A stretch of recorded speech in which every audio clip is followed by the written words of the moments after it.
ನಮಸ್ತೆ, ನನ್ನ ಹೆಸರು ಮಮತಾ ಅಂತ ಹೇಳ್ಬಿಟ್ಟು. ನನ್ನ ಹಸ್ಬೆಂಡ್ ಹೆಸರು ಬಸವಂತ್ ಕುಮಾರ್ ಅಂತ. ನನ್ನ ಏಜ್ ಬಂದ್ಬಿಟ್ಟು 33, ನನ್ನ ಹಸ್ಬೆಂಡ್ ಏಜ್ ಬಂದ್ಬಿಟ್ಟು 36. ನಾನು ವರ್ಕಿಂಗ್ ಮಾಡ್ತಾ ಇರೋದು ಮೆಡಿಕಲ್ ಫೀಲ್ಡಲ್ಲೇ. ನಾನು ಮದುವೆ ಆಗ್ಬಿಟ್ಟು 5 ಇಯರ್ ಆಗಿದೆ. ನನಗೆ ಇನ್ಫರ್ಟಿಲಿಟಿ ಪ್ರಾಬ್ಲಮ್ ಇತ್ತು. ನನ್ನ ಒನ್ ಆಫ್ ದಿ ಫ್ರೆಂಡಿಂದ ನಾನು ಜ್ಯೋತಿ ಮ್ಯಾಮ್ ಕಡೆ ಬಂದ್ಬಿಟ್ಟು ವಿತಿನ್ 6 ಮಂತ್ಸಲ್ಲೇ ನಾನು ಕನ್ಸೀವ್ನ ಆದೆ. ಇಲ್ಲಿ ಬರೋಕ್ಕೂ ಮುಂಚೆ ಬೇರೆ ಹಾಸ್ಪಿಟಲ್ ಅಥವಾ ಬೇರೆ ಡಾಕ್ಟರ್ ವಿಸಿಟ್ ಮಾಡಿದ್ರಾ? ಹೌದು, ನನ್ನ ನೇಟಿವ್ ಕಡೆ ತೋರಿಸಿದ್ದು. ನಮ್ಮ ಕ್ಲಿನಿಕ್ ಬಗ್ಗೆ ಹೇಗೆ ಗೊತ್ತಾಯಿತು? ಒನ್ ಆಫ್ ದಿ ಫ್ರೆಂಡಿಂದ. ನಮ್ಮ ಹಾಸ್ಪಿಟಲ್ ಮತ್ತು ಸ್ಟಾಫ್ ಮತ್ತು ಡಾಕ್ಟರ್ ಜ್ಯೋತಿ ಬಂಡೆ ಮ್ಯಾಮ್ ಬಗ್ಗೆ ಏನು ಹೇಳಕ್ಕೆ ಇಷ್ಟ? ಜ್ಯೋತಿ ಬಂಡೆ ಬಗ್ಗೆ ಮ್ಯಾಮ್ ಬಗ್ಗೆ ಹೇಳಬೇಕಂದ್ರೆ ತುಂಬ ಫ್ರೆಂಡ್ಲಿಯಾಗಿ ಮಾತಾಡ್ತಾರೆ. ಯಾವ ಡಾಕ್ಟ್ರೂ ಸತ ಆ ರೀತಿ ಮಾತಾಡೋದಿಲ್ಲ.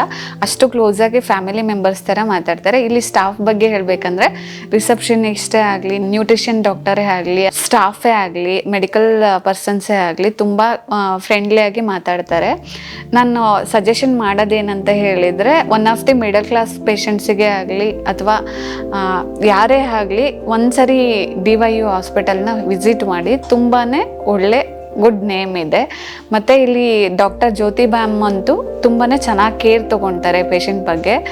ಮತ್ತು ಮೇರಿ ಸಿಸ್ಟರ್ ಮತ್ತು ಪ್ರೀತು ಸಿಸ್ಟರ್ ಅಂತೂ ತುಂಬಾ ಪೇಷಂಟ್ನ ತನ್ನ ಕೊಲೀಗ್ಸ್ ಥರ ನೋಡ್ಕೊಳ್ತಾರೆ.